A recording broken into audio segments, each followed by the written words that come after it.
ইমাম আহমদ ইবনে হাম্বল রহমতুল্লাহ আলাইহি চিন্তা করলেন, এত আস্তাগফিরুল্লাহ লোকটা পড়ে কা? জিজ্ঞাসা করল, এ যুবক বন্ধু, তুমি এত আস্তাগফিরুল্লাহ কেন পড়ো? লোকটা বলে, বন্ধু, পথিক বন্ধু শোনেন, এই আস্তাগফিরুল্লাহ বেশি পড়ে আমার জীবনে আমি একটা বড় নেয়ামত আল্লাহর কাছে পেয়েছি। কি পাইছো? আমি পাইছি, আমার জীবনে আমি যতটা দোয়া আল্লাহর কাছে করেছি, একটা দোয়া আল্লাহ আমারে খালি ফিরিয়ে দেয় নাই। আহমদ ইবনে হাম্বল রহমতুল্লাহি আলাইহি একদিন বাড়ি থেকে বের হলেন, মনে মনে চিন্তা করলেন আমি দূরে এক জায়গাতে যাব, কিন্তু হাঁটতে হাঁটতে এমন এক জায়গাতে গেলেন যেখানে যাওয়ার পরে দেখলেন যে রাত হয়ে গেছে, শীতের রাত এখনকার মতো। বলেন, একজন বুড়া মানুষ শীতের রাত্রে এই রাস্তা দিয়ে কি হাঁটবে? এক জায়গায় থাকতে হবে না? উনি এক মসজিদের মধ্যে ঢুকলেন যে আজকে রাতে এখানে এশার নামাজ পড়বো, রাতভর এই মসজিদে থাকবো, কিতাব পড়বো, হাদিস পড়বো, সকালবেলায় এই মসজিদ থেকে বের হব, আবার হাঁটবো যেদিকে যাওয়ার। রাত্রে মসজিদে থাকবে কে? মাশাআল্লাহ, ইমাম আহমদ ইবনে হাম্বল রহমতুল্লাহ আলাইহি, যিনি আল্লাহরে কয়বার দেখছেন মনে আছে তো? কত বড় আল্লাহওয়ালা মানুষ। এখন ভাই হলে কি হবে, মসজিদের একজন খাদেম আছে না, মুয়াজ্জিন, মুয়াজ্জিন সাহেব খালি ঘুরতেছে যে বুড়া বেড়া বাইরে রাখা, এই বুড়া বেড়ার জন্য আমি দরজাও আটকাইতে পারি না, রুমও যাইতে পারি না, ভাত খাইতেও যেতে পারি না। এ যাইব কখন? কতক্ষণ পর্যন্ত ঘুরছে, ঘুরে টোকে দেখে যে বুড়ে বাইরে না, গিয়া কয়, মুরব্বী আপনি কি মসজিদ থেকে বাইরে হইবেন না? তো মুরব্বী কয়, আমি বাইরে মু বাবা, আমি এই শীতের রাত যাবো কই, আমি একটু মসজিদেই থাকবো রাত্রে। মুয়াজ্জিন তো আবার মসজিদের প্রেসিডেন্ট, ঠিক না? উনি ওই জায়গার প্রেসিডেন্ট না? ওনার কথায় দরজা খোলা হয়, ওনার কথায় দরজা বন্ধ, ওনার ইচ্ছায় দরজা খোলে, ওনার ইচ্ছায় দরজা বন্ধ। উনি প্রেসিডেন্ট না। উনি বলে, না আপনি মসজিদে থাকতে পারবেন না, বের হন, আপনি মসজিদে থাকতে পারবেন না, আমি মসজিদ এখন তালা মেরে আমি বিশ্রামে যাব, আপনি বের হন। এই আল্লাহরে 99 বার দেখনেওয়ালা মানুষটা আকুতি মিনতি করছে মসজিদে থাকার জন্য, কিন্তু মুয়াজ্জিন সাহেবের পাওয়ার একটু বেশি মসজিদের ক্ষেত্রে। উনি বলে, না আপনি থাকতে পারবেন না, আপনি বেরিয়ে যান। এনে বেচারা কি করবো কন? থাকতে তো আর পারে নাই, যার জায়গা সে ক্ষমতাশালী, কি কন ঠিক না? হ্যাঁ, আপনার বাড়ি এখানে, আপনার ক্ষমতা আমার চেয়ে অনেক বেশি, ঠিক না? বাড়ি কাছে, আপনার এলাকায় আপনার ক্ষমতা, চেয়ারম্যান সাহেবের এলাকা চেয়ারম্যানের ক্ষমতা, মেম্বারের ওয়ার্ডে চেয়ারম্যানের থেকেও মেম্বারের ক্ষমতা বেশি, কি কথা ঠিক নেই? আচ্ছা, কি করবেন? আহমদ ইবনে হাম্বল রহমতুল্লাহ আলাইহি মসজিদ থেকে হাদিসের পাণ্ডুলিপি লইয়া বাইরিয়ে গেছে। কি করবে? আর থাকতে দেয় না, কি করবে? এই শীতের রাত কোথায় যাবেন তিনি? আহমদ ইবনে হাম্বল রহমতুল্লাহি আলাইহি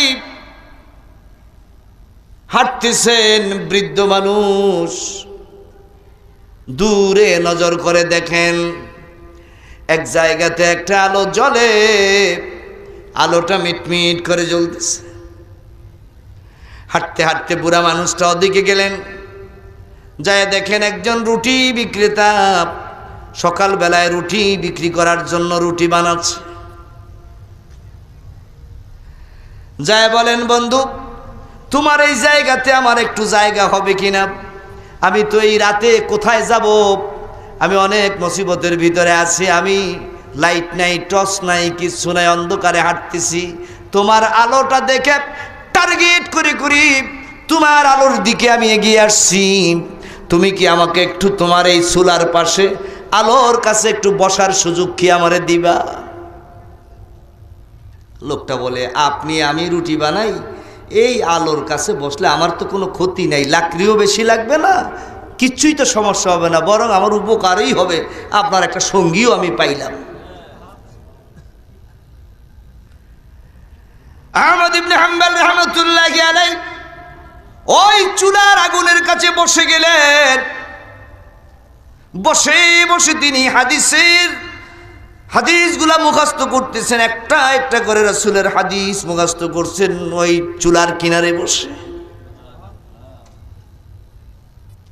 হঠাৎ তার কানের মধ্যে ভেসে আসলো, একটু পরে পরে আওয়াজ আসতেছে, আস্তাগফিরুল্লাহ আস্তাগফিরুল্লাহ আস্তাগফিরুল্লাহ। মাথা উঠায় দেখেন যে বেটা রুটি বানায়, ও বেটা যখন হাত দিয়ে এক মুষ্টি আটা নেয় তখন পরে আস্তাগফিরুল্লাহ। ওই আটাটা যখন পানি দেয়, পানি ঢালে, তখন পরে আস্তাগফিরুল্লাহ। এই রুটিটা যখন এভাবে গোলায় অর্থাৎ খামির বানায় তখন পরে আস্তাগফিরুল্লাহ। রুটিটা যখন আপনার এটা বেলতে থাকে, আমরা বেলার কথা বলি ঠিক না, রুটি বেলে বা এটা রুটিটা বানায় তখন পরে আস্তাগফিরুল্লাহ।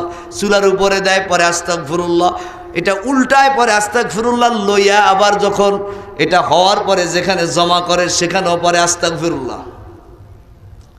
ইমাম আহমদ ইবনে হাম্বল রাহমাতুল্লাহ আলাইহি চিন্তা করলেন, এত আস্তাগফিরুল্লাহ লোকটা পড়ে কা? জিজ্ঞাসা করল, এ যুবক বন্ধু, তুমি এত আস্তাগফিরুল্লাহ কেন পড়ো? লোকটা বলে, বন্ধু, পথিক বন্ধু শোনেন, এই আস্তাগফিরুল্লাহ বেশি পড়ে আমার জীবনে আমি একটা বড় নেয়ামত আল্লাহর কাছে পেয়েছি। কি পাইছো? আমি পাইছি আমার জীবনে আমি যতটা দোয়া আল্লাহর কাছে করেছি, একটা দোয়া আল্লাহ আমারে খালি ফিরাইয়া দেয় নাই। আমার যতটা দোয়া হয়েছে প্রত্যেকটা দোয়া আল্লাহ কবুল করেছে, শুধু একটি দোয়া আমার কবুল হয় নাই আজ পর্যন্ত। কয়টা হয় নাই? একটা দোয়া আমার কবুল হয় নাই। বলে সেটা কোনটা? বলল সেটা হচ্ছে আমি আজ থেকে কিছুদিন আগে দোয়া করেছিলাম, আল্লাহ আমাদের এই রাজ্যের মধ্যে আহমদ ইবনে হাম্বল নামে একজন বান্দা, একজন যুগশ্রেষ্ঠ মুহাদ্দিস উনি আছেন। আমি আল্লাহর কাছে ফরিয়াদ করেছিলাম, আল্লাহ আমি যেন সেই আহমদ ইবনে হাম্বলের সাথে যেন আমি দেখা করতে পারি।